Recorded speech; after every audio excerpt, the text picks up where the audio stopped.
Now, living in Arizona, there's actually quite a few good barbecue places down there. The one place that stands out that I have to be honest, I actually haven't been there, but my uncle goes there all the time because he's in Arizona every year, is Little Miss BBQ. Have you been down there?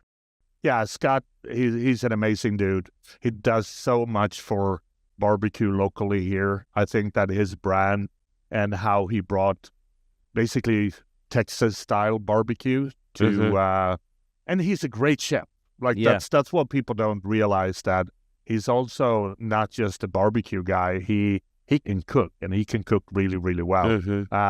But yeah, that would be my go-to place as well. There's a few more that's been popping up lately that I haven't been able to go to yet. But he's definitely, and he does a lot of great stuff. We actually did an event a couple of years ago where we cooked for homeless people and just, spending time with him the whole day and just listening to his stories and what he does. He's a great friend and a great dude. And he's so helpful, too, that whenever I have people over from Sweden and they want to experience American barbecue, I call Scott and I say, hey, I have a friend, would you mind, showing him around? And he takes an hour of his super busy day just showing, my buddies around and telling the story of how he started Little Miss. He's a great dude, a great ambassador for barbecue. Yeah, I'm glad that you liked it and that you've tried it. Yeah, no, it's definitely. I've heard nothing but good things about it for sure. Yeah. Now, have you heard of Sweet Baby Ray's before? Yes. Yeah. Okay. So I just wanted to make sure we were in the same world there. So my dad is the chef that created Sweet Baby Ray's. I didn't know if you heard that story. No, I didn't know that. That is so cool. How did that happen? So in the early 80s, my uncle, my dad's brother, wanted to enter into Mike Ryko Rib Fest, which at the time was the country's largest rib fest. There was it was crazy. If you go back on YouTube and look, it's like 700 contestants. It's just bonkers. And it's just kind of like a huge backyard barbecue contest. Yeah. And so they actually ended up getting second place out of 700 contenders. Wow. And my dad was a chef by training. So he made the ribs and he created the recipe for the sauce. And basically, to make a long story short, is my uncle took that sauce and started marketing it and knocking on, grocery stores and retail stores. And back in the early 80s, there really wasn't that much competition back then. It was Kraft, it was KC Masterpiece and Bullseye, and that was about it. Open pit, and so they slowly grew, and they, took 20 years. My uncle quit his job, and that's all he did was work with his business partner and started selling the barbecue sauce. And they grew it to a $30 million brand. And in the year 2000, they sold to Ken's Foods and retained the rights to use the name for restaurants and catering. And that's what we're doing today. In 2005, we opened a little barbecue restaurant. And then we kind of slowly grew from there. And in 2010, we really started focusing on catering. And at one point, we had up to 3 Sweet Baby Ray restaurants, and COVID crushed one of them, and one of them was in Wrigleyville, and it was kind of a bad partnership. So right now we have the catering business with 2 brands and the small barbecue restaurant right next to us. And we're right outside O'Hare Airport, in Wooddale, Illinois. So that's cool. So you basically have it in your DNA. And yes, I was born into it pretty much. Yeah. And it was cool because growing up, my dad was a chef. So he wasn't super into barbecue, like traditional barbecue, but he was a chef by training. He went to culinary school, been working in kitchens his whole life. So I grew up of course, that's what I started doing. He taught me how to cook, do all the prep in the kitchen, started, running the line. And so I was born into it pretty much. But when I got to go to college, I didn't necessarily want to be in kitchens. My dad was always working nights and weekends and holidays, and I'm like, that's not for me. But ended up, following my passion, and I'm in it to this day, and I'm super grateful for my dad and my uncle because, it's built a career for me that I'm super excited still to be in. I think it's one of those when you find a passion like that, it needs to find you somehow. If you're pushed into it, I think that's why I've had people ask me, why don't you open up a restaurant? And I said, because I want to have a life, right? It needs to still be fun. And I do a lot of cooking demos, do a lot of cooking classes. Like you said, I try to create a lot of content, but it's because it's fun. It's not because I have to do it. It's not a grind.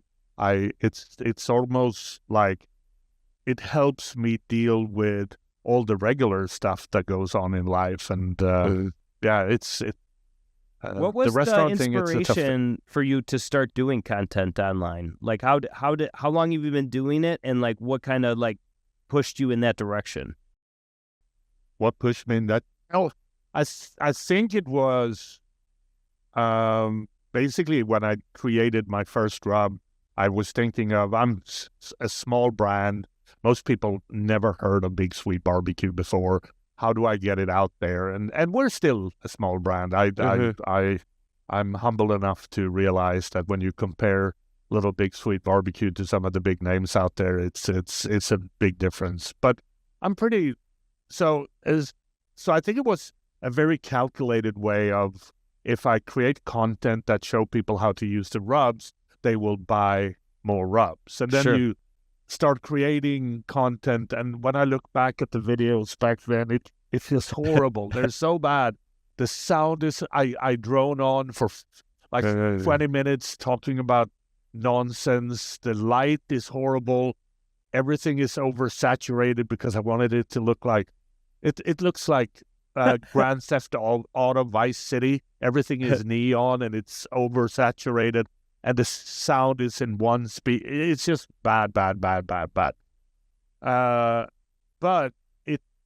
I forced myself to learn editing, to learn how to shoot stuff, because I do everything myself. I don't have a team. So I have 2 cameras that I move around, and then I edit everything in Adobe Premiere Pro myself. And so it's a lot of work. But I think it started very deliberately that I need to do this because I need to sell more rubs. And then it came into, no, I actually like the creative side of it. That it's kind of fun to put it together, think about what kind of music can I put in the background, what kind of angles can I use to make the food look good. And it became a way to manage stress in life, I think.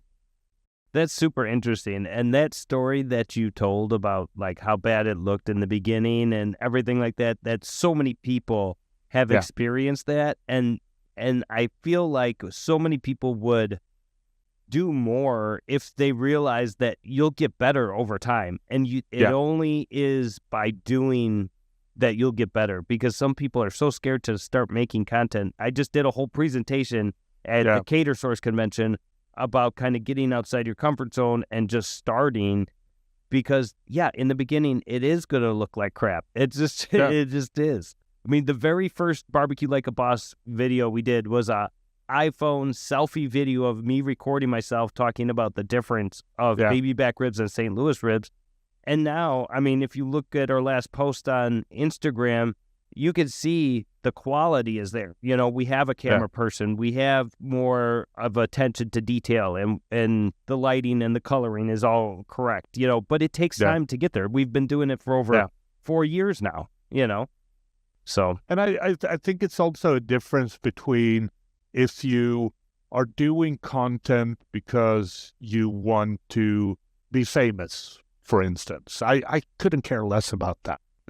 For me, it's about educating people how to cook better food outside, which also basically mean that when I look at some of the content that I create, I know how to get more views. That would be picking certain kind of food, shoot it more in a sort of portrait mode, make it shorter, snappier, more in your face, trying to go find those viral moments. But that's not how I learn.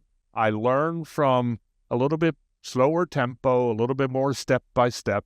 And so I make videos that I would watch, and I don't get as many views perhaps on those, but I think they're good for the purpose of educating people on how to cook stuff rather than how to get views. And I think that's sometimes the difference too. If you make it for yourself, then at least you stand by your brand and you can be proud of what you do instead of trying to rank how many likes do I get. Right. Because That's I think so that's the interesting. fear that some people have when they start something. That's the focus. Like I need How to many grow. I followers, need to how grow. many likes, Yeah. how many, and that's not always the best indicator, because you want the people that really are there to learn from you and that Yeah. like you and like your content. And yeah, I mean, there's a balance for us for sure. We are looking for some of those, metrics, but it has to be authentic and it has to be stuff that I'm interested in. Otherwise, it comes across on camera. If you're cooking something you could give two shits about, it's not going to come across very excitingly on camera, Yeah, and you never really know what's going to hit or not either. It's kind That's of a true. little bit like I have a video that I cooked on a Green Mountain Grill many, many years ago, and it's one of those like super bad videos, and I'm smoking a rabbit, and it's gotten close to 100,000 views, and it's one of those where every month there's another 1,000 views, and it's a bad video. It's really, really bad. And to be honest, the rabbit that I cooked tasted horribly too, but you stood, this is very tender and juicy. And you could see that it's dry and horrible. And so that one gets a lot of visibility. Then the video that I'm probably the most proud of is that I have a bourbon smash burger recipe where I hired a rapper from Atlanta, a tremendously talented guy. His name is Jay Nolan. Okay. I wrote the recipe as a rap.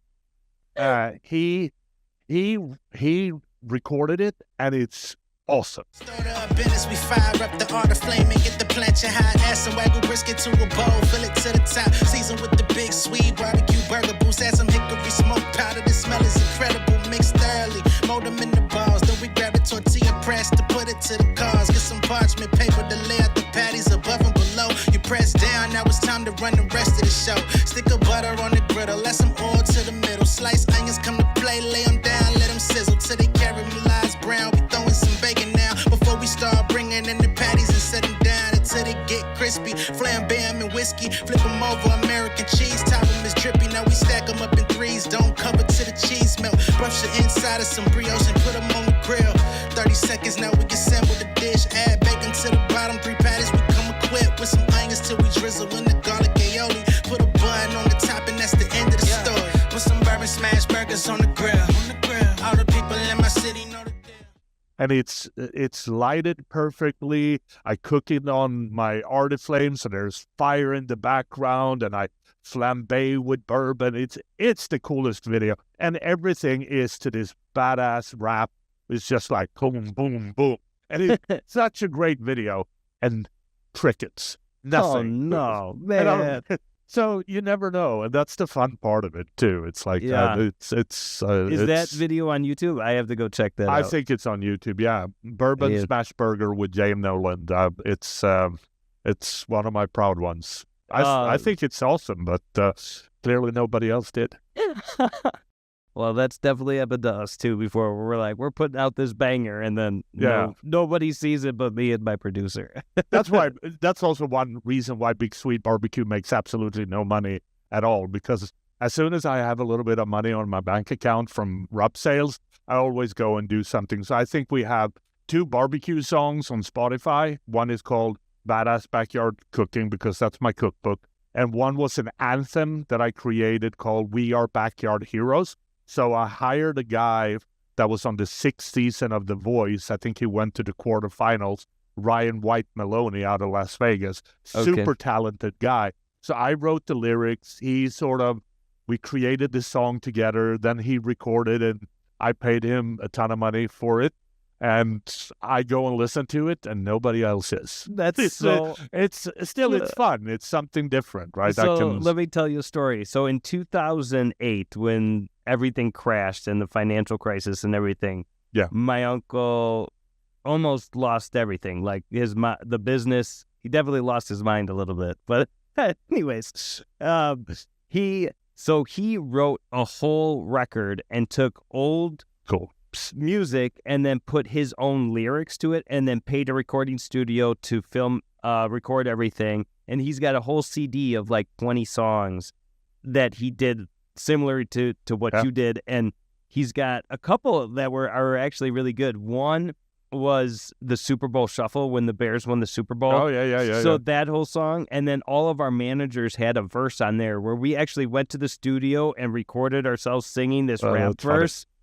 And so that was a good one. And then he's got this other one that is called "I Eat with My Hands, Man," and it's a barbecue song. I'll have to send him a copy. Well, my uncle, he just got back from Arizona, so when he goes next, he always goes in, when it's cold here. I'm gonna set you guys up on an email chain, and you guys can go have some Little Miss BBQ together because he would love to. He loves the creativity. You tell him about your music and everything. He's absolutely love that. We also created one song for Christmas called "All I Want Is Barbecue Rubs for Christmas." I thought that was great. I did a music video to that one day where I thought that would hit, and like 200 views on YouTube. So you never know, but it's you have to. I think that you have to have fun with it too. You can't take yourself too serious. And I think the barbecue and the grilling and creating this allows me to just do fun things as well. If somebody would tell me that I would be able to travel around, do cooking classes, do barbecue events, meet all these cool people 10 years ago, if I told myself that, I wouldn't believe it. So it's fun, and life's too short. And I think that with my wife's situation and her health, we came to the realization that you have to live a little bit now and here and do the things that, you still have to pay the bills, but you also have to find something that you thoroughly enjoy. And what is better than cooking food outside? It's really hard to beat. That's awesome. No, that makes me so happy to hear. I think that is like a recipe for a happy life right there. Yeah, I think so. Yeah, that's really good.